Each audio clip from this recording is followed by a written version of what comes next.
asalaamaaleykum mbokk yi ñoo ngi leen di siyaare bu baax leen jox seen wàccuwaay tey jéggalu ci gëj a déggante gi gëj a dugal gi li leen waxoon rek seen ñaana nangu ci jàpp gi ak yooyu yëpp te ñu indi leen nag ci wàllum bayre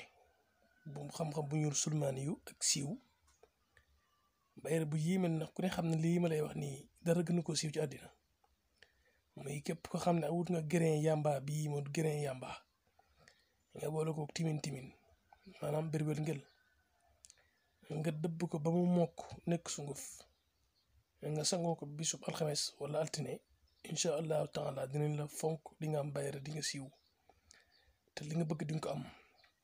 waaw bayra bu yéeme la daal waaw surtout grain yamba boobu xam ko dëbb ba mu mokk rek nga boole ko timin mooy berwel ngel xam-xam bu ñuul nag sulmaani yu la képp ko xam ne danga koy def na nga am gàllaaj gu wóor bu leen fàtte abonné nag seen site Kémane Walo TV ñoo ngi jégal lu baax yéen a ko moom waaw yamba grain yi ngay dëbb wala ko berwel ngel mu nekk sunguf nga sangoo ko bisu alxames wala altine boo ko defee di nga am bayra bu doy waar incha allah bu leen fàtte abonné seen site Kémane Walo TV ñu ngi siyaare bu baax tey jégalu jërë ngeen jëf.